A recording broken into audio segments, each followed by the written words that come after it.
Bismillahirrahmanirrahim. Me emrin e Zotit, mëshiruesit, mëshirbërësit, falënderimi i takon atij, i cili na dhuroi jetën, na mundsoi të besojmë atij dhe na mundsoi të mblidhemi për ta falënderuar dhe për ta adhuruar atë.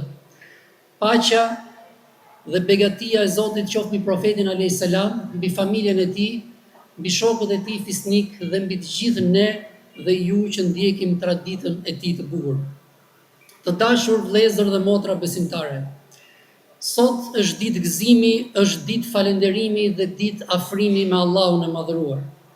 Në këtë mëngjes të bukur bajrami, këtu në këtë bulevard të stërmbushur, ndoshta dikush prej nesh ka ardhur me zemër të rënduar, dikush me halle familjare, dikush me lodhje shpirtërore, dikush me plagë që nuk i di askush, por një gjë është e sigurt, që të gjithë ne i besojmë Allahut dhe i mbështetemi atij.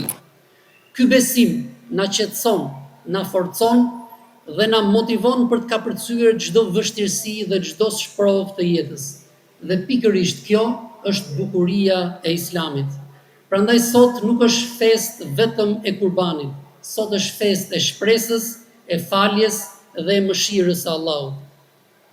Në prag të çdo bajrami secili prej nesh kujdeset për shtëpinë, për veshjen, për sofrën apo për gjithçka tjetër që e bën të këndshme dhe të gëzueshme këtë ditë.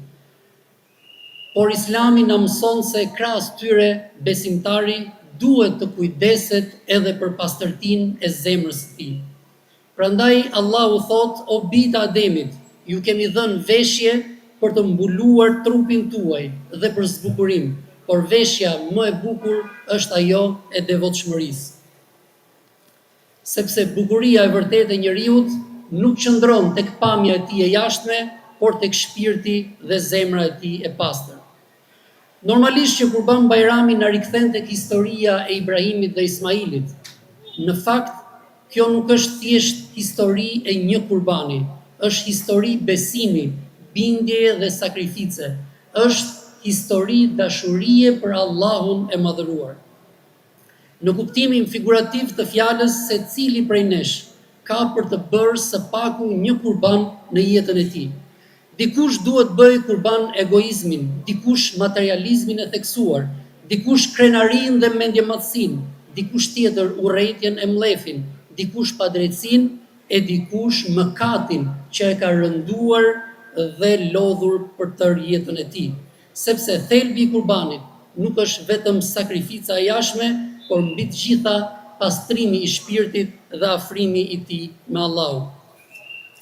Të nderuar vëllezër dhe motra, mendoj se sot kemi më shumë nevojë se kurrë për besim, për ndershmëri, për drejtësi, qytetari dhe mbi të gjitha kemi më shumë nevojë për përgjegjshmëri. Vetëm këto ditët e fundit kemi parë raste dhe ngjarje me të vërtetë tronditëse për të gjithë ne.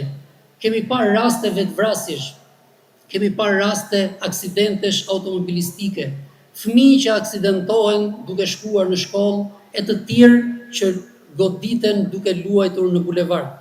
Janë ngjarje të dhimbshme, të rënda dhe tronditëse, të cilat nuk mund të kalojnë pa një reflektim.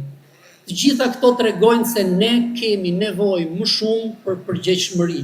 Së pari për përgjegjshmëri institucionale, së dyti për përgjegjshmëri qytetare dhe individuale dhe mbi të gjitha për përgjegjshmëri morale. Prandaj besimtari nuk mund të jetë indiferent ndaj dhimbjes së shoqërisë. Ai nuk jeton vetëm për veten e tij, ai përpiqet të bëhet burim sigurie, qetësie, mirësie për të gjithë të tjerët. Dhe ndryshimi fillon pikërisht tek vetja jonë, fillon nga familjet tona, fillon nga edukimi që ne u japim fëmijëve tanë, fillon nga mënyra se si sillemi në rrugë, në punë, në institucione dhe me njerëzit që na rrethojnë, sepse ne jemi besimtarë. Dhe besimtari është ai i cili ndikon pozitivisht në shoqëri, që përhap moral, që ruan jetën, që sjell qetësi dhe që përpiqet ta bëjë botën përreth më të mirë me besimin, sjelljen dhe shembullin e tij. Nuk mjafton të ndërtojmë vetëm rrugë e pallate nëse zemrat tona rrënohen, Nuk mjafton të pasurohemi ekonomikisht nëse varfërohemi shpirtërisht. Nuk mjafton vetëm teknologjia nëse humbasim njerëzillikun. Mirë po ka ende në shoqërinë tonë njerëz të cilët kanë shumë mirësi. Ka ende prindër që lodhen për familjet e tyre. Ka ende nëna që luten për fëmijët e tyre. Ka ende të rinj që e ruajnë moralin dhe besimin. Ka ende njerëz që jetojnë duke patur parasysh halalin dhe haramin. Ka ende njerëz prej atyre që i kanë frikë Allahut dhe ka ende prej atyre që ndihmojnë njëri tjetrin duke patur parasysh porosinë e profetit i cili ka thënë më i miri për jush është ai që u sjell më shumë dobi njerëzve.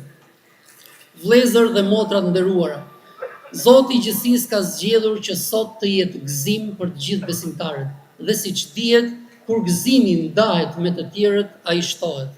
Prandaj le të mos kalojë ky bajram vetëm me urime të thjeshta apo me mesazhe, por të hedhim hapa më konkrete, duke vizituar të afërmit, komshinjt apo miqtë tanë.